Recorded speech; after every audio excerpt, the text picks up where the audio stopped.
Je suis vraiment super excité aujourd'hui parce que je montre le premier vidéo au sujet de la construction et de l'habitation pour Communauté d'Abondance. On avait une opportunité de visiter une mini-maison qui est vraiment trop cool de notre ami Félix. Il a bâti ça sur 2 trailers, lui, parce qu'il aimait pas l'effet horizontal d'une maison sur un trailer, comme on voit d'habitude. Puis c'est un patenteux, il a fait tellement d'affaires qui ont pas d'allure puis qui sont vraiment pratiques. Je trouvais que ça pouvait inspirer les gens. Fait que même s'il y a juste 24 heures d'une journée puis on n'est pas rendu à l'habitation, on a décidé de faire une exception pour Félix. On a décidé aussi de séparer ce vidéo-là en deux, la visite dans le fond. Aujourd'hui, on va faire surtout la visite extérieure, fait qu'il va nous montrer, dans le fond, on va faire la présentation de Félix, c'est un humain extraordinaire, fait qu'on va apprendre à le connaître un petit peu avant qu'il nous montre sa maison. Après ça, on va visiter l'extérieur, fait que les panneaux solaires, comment ils se débrouillent pour l'eau, la structure, la fondation, comment c'est fait les 2 trailers, comment il fait pour bouger ça quand c'est le temps de le bouger. On enlève une tôle sur le toit. Dernière des affaires avant qu'on parte, je voulais nommer que aujourd'hui c'est une visite. Nous, on va développer tous les outils que ça te prend pour tous les détails de la construction. Mais comme je disais plus tôt, il y a 24 heures d'une journée, on n'est pas rendu là. Fait qu'en attendant, on t'invite à faire des recherches sur Internet, à utiliser ton réseau, les gens que tu connais, à poster sur Communauté d'Abondance quand tu as besoin d'aide. Euh, Aujourd'hui, on va pas rentrer dans les détails. Ça leur a fait une vidéo de des heures s'il aurait fallu qu'il explique comment les panneaux solaires fonctionnent, pis ces trucs. Fait que laisse-toi inspirer, assis-toi et bonne vidéo. Coupé, c'était pourri. On recommence. Je vis dans une mini-maison, moi, pour justement pouvoir vivre d'une manière Alternative? alternative, on pourrait dire. C'est un peu galvaudé maintenant, mais c'est juste pour me rapprocher un petit peu de la nature, essayer de vivre plus simplement, de me rapprocher de certaines valeurs de base. Tu sais, je me dis, quand on vit simple, ben on pense aussi plus simplement, puis on évite de se complexifier la vie avec des couches et des étages psychologiques qui viennent faire qu'on se distancie de la nature. J'ai ramené avec moi juste mon billet de retour. J'ai eu le goût de déchirer, la plus moi m'a joué un tour. Comme je disais, c'est comme un gros wigwam ici. J'ai vécu dans des tipis, j'ai vécu dans un wigwam en Écosse. J'ai vécu dans des habitations très rustiques puis très bon, avec peu de confort, on pourrait le dire, mais aussi avec un grand niveau spirituel. Puis ici, c'est comme l'entre-deux pour moi. C'est un super confort relatif. Ben, comparé à un wigwam, c'est beaucoup de confort. Ouais. Et puis, mais j'ai quand même la simplicité qui me permet de ne pas être trop isolé de l'extérieur. J'imagine que ce mode de vie-là t'a fait économiser un petit peu puis ça t'a dégagé financièrement pour d'autres choses. Ouais, c'est sûr que c'est comme une manière d'éviter la propriété privée, l'endettement à outrance et puis d'être obligé justement d'être pris à la gorge à travailler. C'est un choix au lieu ouais, c'est ça, c'est financièrement, avoir moins de sorties te permet d'avoir moins de rentrées puis d'avoir plus de temps aussi. Ouais. Fait que ça permet aussi ça va de pair avec le mode de vie que je veux, que j'ai le goût d'avoir du temps dans la vie aussi. Pour travailler dans Donc, dans... réduire les sorties d'argent, c'est sûr que ça aide beaucoup. Ici, je donne un petit montant pour vivre sur la terre. Puis même si j'ai aucune demande autre, ben des fois je vais bûcher du bois. Quand je bûche du bois, j'en bûche x2. Pour le propriétaire puis pour moi. Puis, C'est une belle entente quand même. Le réalisateur nous dit d'enchaîner. Ben moi j'ai acheté les 2 remorques comme déjà bâties avec les murs, le toit. Fait que j'ai acheté c'était comme déjà semi-fabriqué. Il y avait juste la boîte vide, puis il n'y avait rien à l'intérieur. Fait que ça m'a coûté 12 000. C'est pas si cher si on considère le prix des matériaux, le prix des remorques, etc. Puis le temps de le bâtir. Fait que moi, je considère ça raisonnable, tu sais, puis j'ai jamais vraiment fait un estimé de combien ça aurait pu me coûter si je l'avais fait moi-même. Ouais. Fait que je pars de là 12 000, puis après je fabrique l'intérieur. Puis c'est sûr que j'étais assez manuel, fait que j'ai tout fait moi-même, toute la menuiserie, même les poignées d'armoire en Est-ce forgé. que tu as récupéré comme des fenêtres ou des choses comme ça? Les fenêtres étaient C'était déjà là, Le donc bois, c'est mettons. de la fenêtre récupérée, ça c'est sûr et Ouais. certain. Le bois, c'est toutes des récupérations d'ailleurs. Si j'ai récupéré des anciens décors de spectacles parce que je fais du spectacle aussi.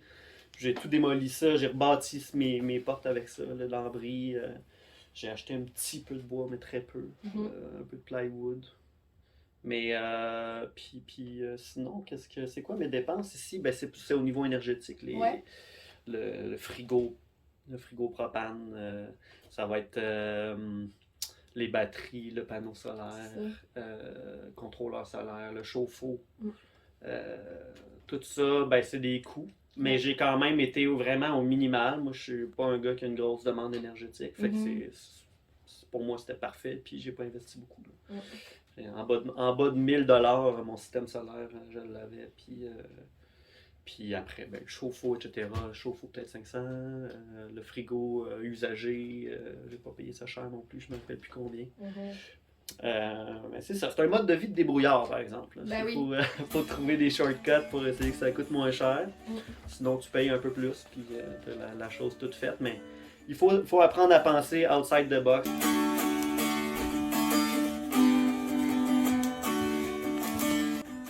Dis-nous, Félix, c'est quoi qui t'a fait choisir cet emplacement-là ici? Ah ben, le fait d'être loin de la route déjà, c'est le premier critère. Il faut être bien caché. Non, mais outre ça, c'est un super beau territoire ici. C'est montagneux. Il y a beaucoup de bois franc. C'est assez clairsemé. Fait que moi, j'ai pensé à ça aussi en me disant je veux un endroit où je suis autonome en énergie solaire. Fait que j'avais besoin d'un peu de lumière aussi. Donc, le fait que ce soit pas trop boisé de feuillus, ben ça aide. Puis, c'est ça. Sinon, les avantages ici, c'est qu'en étant en pleine montagne, le sol c'est de la roche, donc il draine extrêmement bien. Fait que ma fondation ne bouge pas du tout, ben, peu importe avec le gel ou whatever, il n'y a aucune rétention d'eau, ce qui fait que ma maison est super stable, même si elle est sur des blocs de béton. Donc c'est ça. Le désavantage, c'est justement qu'il n'y ait pas d'eau à proximité, il n'y a pas de cours d'eau plus haut en amont où j'aurais pu avoir un tuyau qui m'amène mon eau par gravité ou où je pourrais aller puiser mon eau. Il y a un petit ruisseau tout petit en bas là-bas. Qui fait que, bon, ça n'a jamais été utilisé pour ma récolte d'eau personnelle. Donc, moi, c'est l'eau pluie qui fournit ici mes besoins en eau. Sinon, c'est pas mal ça. Au niveau territoire, exposition sud et puis sud-sud-ouest, la lumière, c'est toujours le fun. C'est important. Quoi d'autre? Pas mal ça. Ah, ben j'ai pas eu besoin de couper beaucoup d'arbres. Le fait que ce soit une jeune forêt, ben j'ai juste eu besoin à débroussailler les nerfs bruns super envahissants, puis de m'installer sans couper d'arbres. Donc, à part ceux qui étaient dangereux, évidemment, les morts. Et voilà. Quand on construit une maison, ce qui est important le plus, c'est la fondation. C'est par là qu'on commence. Peux-tu nous parler de la tienne? Oui. Moi, c'est ça. Moi, c'est deux remorques. Donc, normalement, j'aurais pu laisser ma remorque à côté sur les roues. Mais là, comme il y en a deux, il a fallu que je les colle ensemble et qu'ils soient au même niveau. Donc, c'est pour ça que j'ai fabriqué un gros beam ici en dessous. Un gros beam en bois, ça aurait pu être en métal, ça aurait pu être en n'importe quoi. L'idée, c'est de garder un plan fixe. Et puis, j'ai grimpé ça tranquillement avec des jacks sur ces blocs de béton-là. Ils sont à côté sur une base un peu plus large à la base, là. Mais comme je disais tout à l'heure, c'est de la roche ici en dessous. Donc, c'est la roche-mère presque. Là. Donc, je suis à côté sur la roche-mère. Ça bouge pas du tout. Donc, des blocs de béton. Et puis, beaucoup de patience. Donc, deux beams, un en avant, un en arrière. En avant, c'est presque à côté sur la terre. Et puis ici, ben, pour être de niveau, ça a été remonté de quelques pieds. Là. Voilà, au niveau de la fondation. Les roues sont carrément surélevées dans les airs.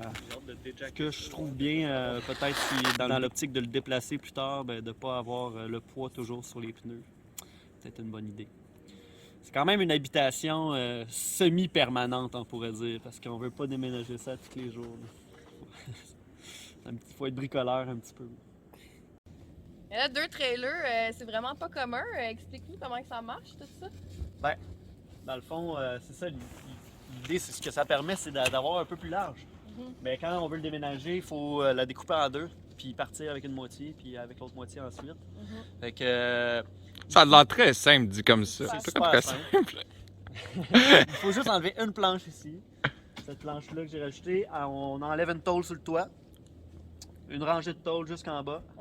Puis à l'intérieur aussi, il y a quelques petites choses à faire pour que ce soit les désolidariser, on pourrait dire. Ouais. Et puis tout ce qui rejoint les deux, moi j'ai pris une petite canette d'uréthane puis j'ai rempli la petite craque tout le tour pour que ce soit sûr que ça soit étanche. Puis là, en dessous, c'est-tu beauté ou quelque chose ensemble, les deux parties, ou c'est juste C'est à même côté pas là? monté, c'est à peine, C'est à côté, puis vissé ça tient. ensemble, c'est à côté, puis l'uréthane, la tôle, le plancher fait que tout se tient ensemble. Tu sais, c'est le plancher puis la tôle qui tient. Combien de Fait temps que- tu dirais que, mettons que tu veux bouger, que ça prend à être prêt? Ah si c'était pas sur un beam, ça serait pas long, hein? Ça serait pas super long. Quelques Mais- heures ou? Oh, je dirais plutôt, je mettrais 3 jours, moi. Ouais, Je mettrais 3 jours, là, de dire que tout est prêt. Ouais. Et puis, l'idée aussi, c'est le petit problème, c'est que quand on veut aller sur la route avec ça, il faut faire un faux mur à l'intérieur entre les deux sections, parce que moi, j'ai pas de séparation dans ma Sinon, ça a l'air maison. d'une maison de poupée. Ben, ça pogne dans le vent un petit peu quand il y a un gros trou sur l'autoroute. Fait que, faire un faux mur, moi j'avais mis des plywood que j'ai réutilisés après pour la construction. Fait que, donc c'est ça, ça pourrait être une toile bien tendue, quelque chose du genre. En tout cas, j'ai plein d'idées là, pour le futur déménagement. Je l'ai déménagé juste une fois à date. Ouais. Voilà. Super. Bon, ben tant qu'on est ici, je voudrais attirer votre attention aussi sur la cheminée en haut. C'est du préfab, c'est de la cheminée isolée. Et puis, c'est pas ça qu'il y avait au départ. C'était une cheminée bien simple, en tuyau noir, une paroi. Et puis, l'hiver, là, ça condense, ces cheminées-là. Donc, je me ramassais avec des coulisses de créosote à l'intérieur de la maison. Ça dégoûtait. Et puis, ça vaut la peine d'investir une bonne cheminée isolée ou de trouver une manière d'isoler votre cheminée pour éviter que ça condense. Je me suis sauvé bien des maux de tête une fois que j'ai mis cette cheminée-là. Alors, voilà. On continue effectivement les autres affaires. Est-ce qu'on... Plaque. C'est légal! C'est beau, hein?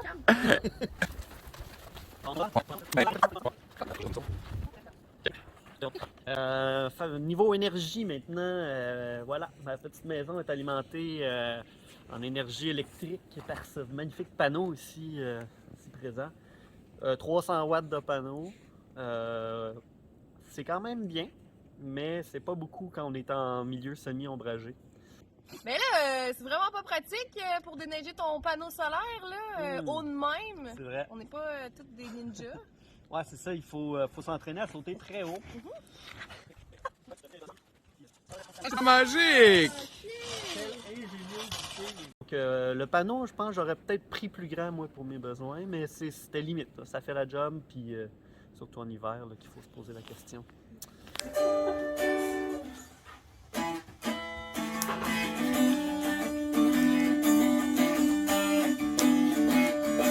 Et voilà, pour les besoins maintenant en eau. Fameuse récolte d'eau de pluie. Ouais, donc moi j'ai quand même grande toiture, j'ai 16 pieds par, mettons, 18, plus les débordements. Donc ça fait quand même une récolte d'eau de pluie assez importante. Une bonne pluie là, remplit 1000 litres d'eau en une fois. Par contre, ça prend un système d'épuration des impuretés, on pourrait dire. Donc, toutes les saletés, les feuilles. Fait que les feuilles, on essaie de les gérer dans la gouttière avant. Puis après, il y a quand même de la poussière dans ton eau. Puis il y a un système pour essayer d'évacuer les premières eaux ou enlever que les premières eaux de pluie se jettent. Parce que c'est les eaux les plus sales. Puis après ça, une fois que la toiture est lavée, la gouttière est lavée, cette eau-là, on veut la récolter le plus possible. Fait qu'il y a plein de systèmes pour ça. Et puis le mien, en ce moment, n'est pas fonctionnel. Je l'ai mis en version hiver. Normalement, le rejet de premières eaux s'en va dans un baril de récolte d'eau de pluie extérieur. Puis une fois que les eaux sales sont évacuées, mon tuyau est rempli. Ça se déverse dans un autre tuyau qui, lui, s'en va dans ma récolte majeure d'eau de pluie qui est enterrée ici sous terre. Qui est un 1000 litres en plastique. C'est un 1000 litres en plastique, bien enterré, isolé sur le dessus. Et puis, ça gèle jamais durant l'hiver, là, le fait qu'ils soient enterrés. Puis ça, étant donné que l'eau est filtrée puis que c'est sur le niveau de la terre, t'as jamais besoin d'ouvrir ça puis d'aller laver, J'ai dans le pas fond. besoin d'ouvrir extrêmement... Une fois par année, peut-être, je vais regarder, voir l'état. Puis des fois, il y a un peu de poussière quand même qui se récolte dedans. Fait que j'ai pas le choix de faire un petit nettoyage. Mais une fois par année, max, là, j'ouvre ça. Je me suis fait un système pour pouvoir y accéder été comme hiver. Et puis, voilà. Cool. Tu veux-tu nous montrer les autres choses à l'extérieur? Les toilettes, dehors. Pas tant important. T'as du propane, ça, c'est tank à eau chaude, four, Ouais. frigo. Exact, ouais. Ok. Ça roule. Il n'y a pas grand-chose d'autre à dire. On les verra en Le dedans. propane. L'alternance de 20. C'est bon? OK. Petite bécasse extérieure. Bécasse extérieure, moi j'ai fait le choix de garder ça à l'extérieur de la maison. Je préférais avoir une douche à l'intérieur, bien au chaud, puis une toilette au froid, ça me dérange pas. Donc, de toute façon, je passe pas ma journée là. Voilà.